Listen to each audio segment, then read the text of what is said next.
يا أيها الذين آمنوا كتب عليكم الصيام كما كتب على الذين من قبلكم لعلكم تتقون من أنت يمناتشو خوي إلى الله سبحانه وتعالى كتب عليكم الصيام صوم بنان ترايت تدنقق قد تدرق كما كتب على الذين من قبلكم كان أنت بفيت بنبر بزوج لا قد اند تدرقوا اند تصافوا اند تدرققوا لمن لعلكم تتقون الله سبحانه وتعالى انتفروا زند يا الله تبارك وتعالى انقطعت تتنقبوا زند إيه ነው እንግዲህ የጾም ትልቁ ግብና ዓላማ الله سبحانه وتعالى المفرد كمجب كمتت متاقبو ብቻውን የተፈለገውን መልካም ነገር አያስገኝም አበዳ ጾምን የሚያፈርሱ ነገሮችን ሲያወሱ ዑለማ ምንን ያወሳል ምግብን መጠጥን ያወሳሉ አይደለም ከዚህም ጋር በምግብና በመጠጥ ማዕና ውስጥ ሊካተቱ የሚችሉ ነገሮችንም ጭምር ያወሳሉ ለምሳሌ የምግብ መርፍ ግሉኮስ ተብሎ የሚባለው ሌሎችንም ነገሮችን ያወሳሉ ብዙ ጊዜ ያልሰማኑን አንድ ነገር ጨምራለሁኝ ነገር ግን ያፈርሳር ብዬ ለማለት ሳይሆን ከፊል ዑለማ ይሄንንም ብለዋል ለማለት ማለት ነው ሐሜት የመሳሰሉ ነገሮች ጾምን ያፈርሳሉ ብለው ያሉ ዑለማ አሉ ከሰለፎች ጀምሮ ማለት ነው እንዳልኩት እኔ ያፈርሳል ብዬ በቁርጠኝነት ለመናገር አይደለም የፈለኩት ይሄም ተብሏል ለማለት እንጂ ابن حزم الظاهري هنا بلوتا حاميت يمساسلو نجر ومن يفرسال بلوتا ابن حجر العسقلاني فتح لاي تنكر ادرغو يملسوباچو بيሆንም እንኳን ይሄ ንግግራቸው ላይ الشيخ محمد ኢትዮጵያዊ ታላቅ ዓሊም የሙስሊም ሸርሐቸው ላይ እውነቱ ይሄ ነው ብለዋል የሚያፈርስ መሆኑ ጾምን የሚያበላሽ መሆኑ ማለት ነው አሁንም ደግሞ አለው እኔ ጾምን ያበላሻል ብዬ በእርግጠኝነት ለመናገር አይደለም የፈለኩት ነገር ግን ከፊል ዑለማ ይሄንንም እንኳን ብለውታል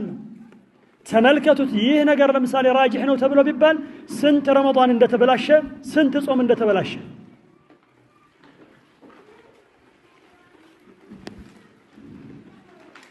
አላህ Subhanahu Wa Ta'ala በዝነቱ ይመልሳል አሁን ቁርጠኝነት ያስፈልጋል ያለፈው አልፏል ያለፈው ألفال قل يا عبادي الذين أسرفوا على أنفسهم لا تقنطوا من رحمة الله إن الله يغفر الذنوب جميعا بل إلى شو النبي عليه الصلاة والسلام يا عبادي الذين أسرفوا على أنفسهم بنفسه تشاولاي وانجلا بمفسم بمابزات وسنن يالفوا بارتش هوي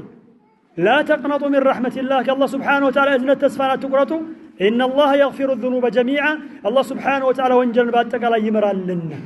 الله سبحانه وتعالى وانجل باتك على يمرال قل لنا ملس يقبل والله قوم بلن الناس لعلكم تتقون نقم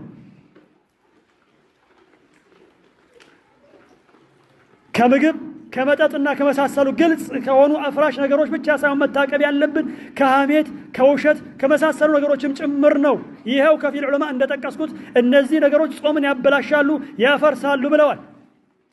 ለአራተኛ ጊዜ ልድገመው ያፈርሳሉ ብዬ በቁርጠኝነት ለመናገር አይደለም የፈለኩት ነገር ግን ከፊል ዑለማ ለዛም ትልልቅ ዑለማ ابن حزم الظاهري የመሰለ الشيخ محمد الإثيوبي የመሰሉ ዑለማ ይሄን አስቀምጠው በልከ አይሻ ረዲየላሁ ዐንሃ ተዘግቧል ብለዋል والله እኔ ይሄን መስአላ ደግሜ ሳየው ሰሞኑን በጣም ነበር የደነገጥኩት ከዚህ በፊት ማየቴን አስታውሳለሁ በርግጥ ነገር ግን የሼክ መሐመድ የሙስሊም ሸርሐቸውን እየተመለከትኩ ባለ ሰዓት ይሄንን ሳይ ጨለማ ነበር ያወጣኝ ስንቱ ረመዳን አበላሽሁት ስንቱ ረመዳን ተበላሸ ብዬ በነፍሴ ላይ አዘንኩኝ በጣም ተመሳሳይ ስሜት ያለ ይመስለኛል ከናንተ እስኪ መጪውን ረመዳን እንኳን እንጾመው ተጾሟል ወይ ያለፈው ረመዳን والله በኔ በኩል ተጾሟል ብያለሁ ስለ ራሴ ሳወራ ማለት ነው ተዋዱዓን አይደለም ይሄን ነገር መናገር በትክክል የሚሰማኝ በል የሚሰማኝ ከዚህ በላይም ነው አልተጾመም ረመዳን ብያምናለሁኝ እኔ የሰለፎቻችንን ረመዳን እስኪ ልብ በሉት እስኪ እንዴት ይጾሙት ነበር እንዴት ያጾሙት ነበር እንዴት ይመክሩ ነበር እንዴት ይመከሩ ነበር ነገሩ ከባድ ነው ትንንሽ ነገሮች አያታሉን አጠገባችን ያሉ ሰዎች ከኛ ይባሱ መሆናቸው አያታለን በረመዳን ወር ላይ ሶላት አለመስገዳቸው አያታለን የተሻሉትን እንመልከት ዲንን በተመለከተ ወደታች ቁልቁል መመልከት አያስፈልግም ወደ ላይ ያሉትን እንጂ ስለዚህ ነፍሴን አደራላለሁ ወንድሞቼን እህቶቼን አደራላለሁ እስኪ በቁርጠኝነት እንነሳ ቀጣዩ ረመዳን